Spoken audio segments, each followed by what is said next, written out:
Recreating the Opium Wars is a hell of a time, forcing a volatile substance upon the masses, watching from afar as things devolve into insanity and bloodshed. Listening to the peasantry's pain screams is something I've come to greatly enjoy. I'm not a sadist, but sometimes you need to sodomize a goblin for the glory of mankind. Lately, I've been dropping a question upon the hapless members of my Discord server, which is the weeb equivalent of a war crime. Is Attack on Titan mecha?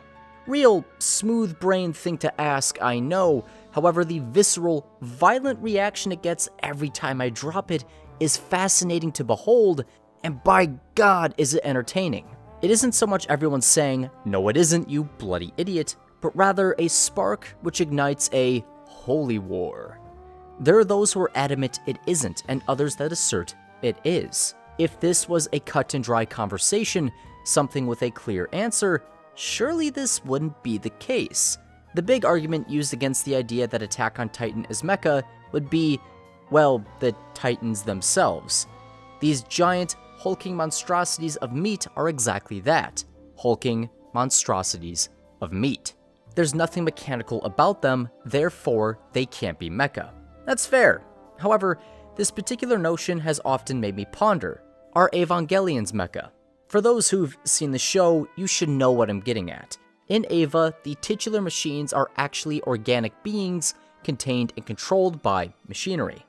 Instead of the monsters eating your mom, the monster is your mom, that sort of thing.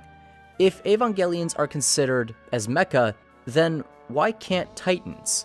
They're both giant fleshy things that individuals operate to fight other, sometimes hairy or prismatic, giant fleshy things.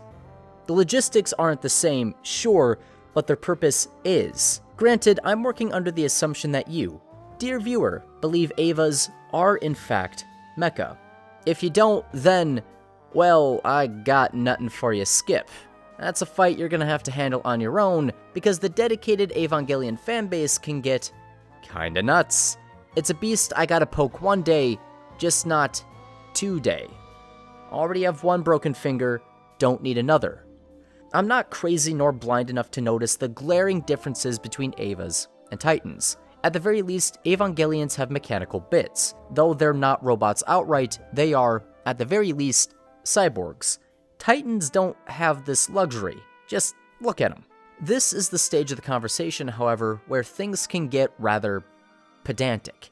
As far as we're aware, becoming a Titan isn't a natural process. It requires injecting a thick liquid into the spine of a specific individual. The transformation may use organic compounds, muscle, bone, etc., yet it is still an artificial one. Though everything artificial isn't a machine, a prerequisite for something to, by definition, be a mecha, every machine is artificial. Using that logic, could a Titan be considered a bioorganic mecha? Did that make your brain itch? Don't worry, you're not alone. We're in this together. Ultimately, this is an argument that can be had until the heat death of the universe. There's good points on both sides, but I couldn't be bothered to take a stance. Outside of this one point of contention, it appears that most people, at least among those I've seen, get the point that is being made when someone calls Attack on Titan mecha. It may, by all definitions, not be, but the similarities it shares with the genre in question are numerous. If you replace the standard Titan with grunt mechs or drones, and the Titan shifters with named ace pilots, you'd get a series that would feel at home with Mobile Suit Gundam's more offbeat entries.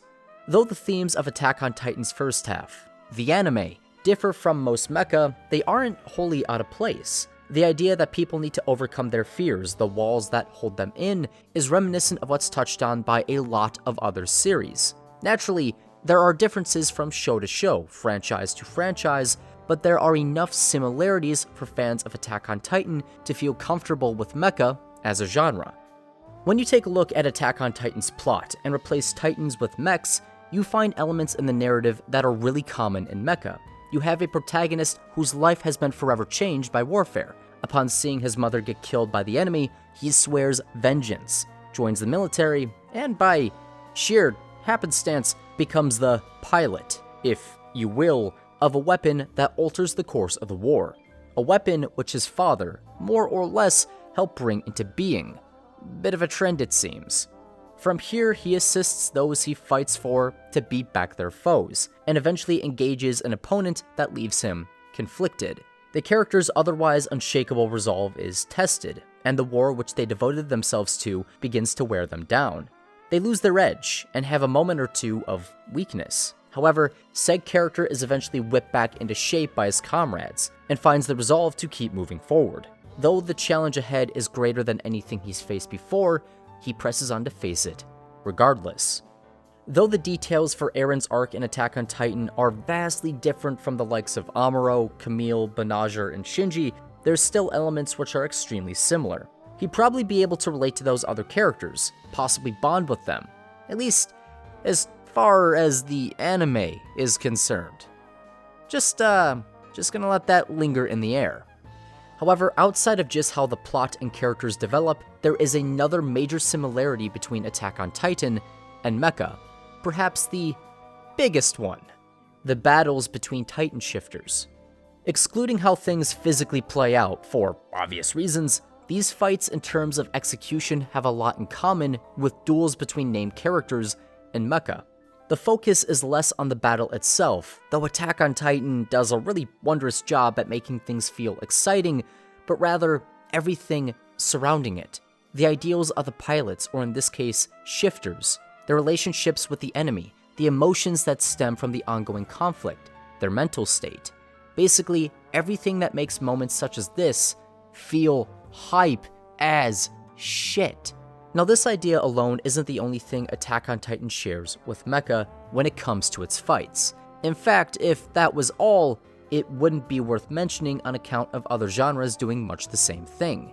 The other big similarity is framing, and I mean that in both a literal and figurative sense. Let's get the easy one out of the way first. In the literal sense, Attack on Titan's shifter cutaways are incredibly reminiscent of when a mecha series has a shot of a pilot in their machine. It's tight, claustrophobic, and above all else, personal. It reminds the audience that though the individual in question is operating a giant instrument of death, they themselves are still people. It gives a machine, or in Attack on Titan's case, a monster, a face which is very much human. It highlights the tragedy of all that is happening when you watch that which the armored, colossal, and female Titan do, and then recall the individuals who are controlling them. Rainer and Bertold were genuinely good guys, friends of the cast. Annie was cold, distant, yet she still had her moments. It's a way of doing things, a degree of separation almost unique to Mecha. Now, moving on to the more figurative sense of framing. Both mechs and Titans are big.